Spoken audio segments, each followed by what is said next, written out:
دوستای عزیز، به یکی دیگه از برنامه‌های آشپزی با ویدا خوش اومدیم.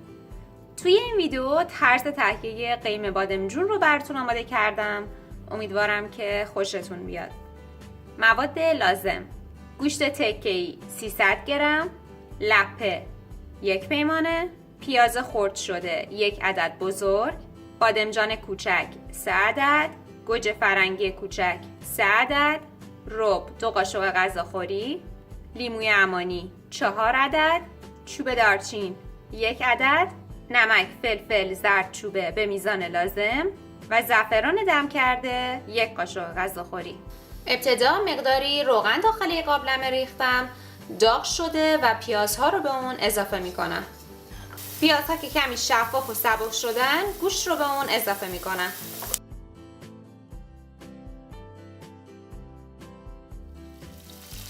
گوشت که کمی سرخ شد و تغییر رنگ داد، زردچوبه و فلفل رو اضافه میکنم.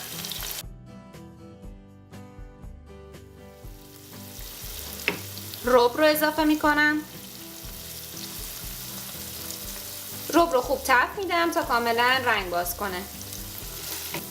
همونطور که ملاحظه میکنید رب کاملا سرخ شده و رنگ باز کرده. حدوداً 1 لیتر آب به قابلمه اضافه میکنم. شعله گاز رو زیاد میکنم و صبر میکنم تا آب به جوش بیاد. آب که جوش اومد، شعله گاز رو کم میکنم.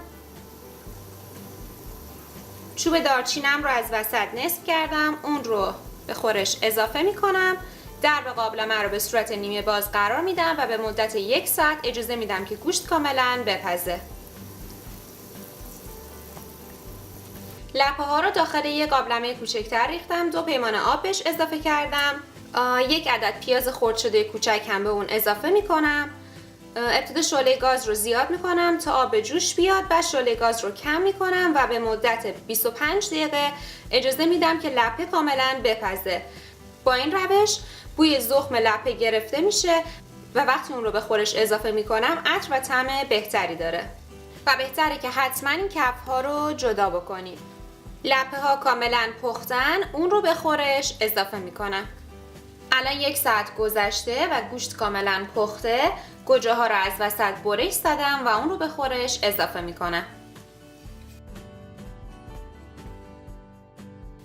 نمک رو به خورش اضافه میکنم.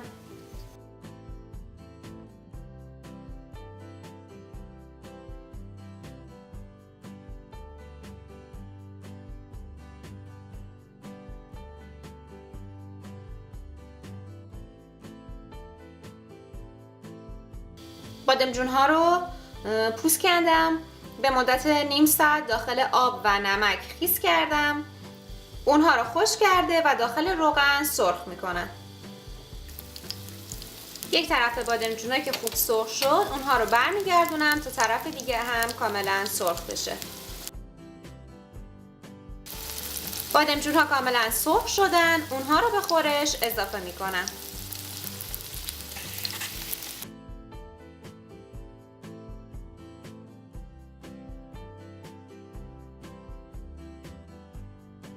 لیموها رو به مدت 1 ربع داخل آب گرم خیس کرده بودم. به کمک یک چنگال اونها رو سوراخ کردم و به خورش اضافه میکنم.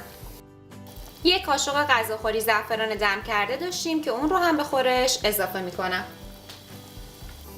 حدوداً 20 دقیقه دیگه بهش زمان میدم تا خورش کمی غلیظ‌تر بشه و قوام بیاد.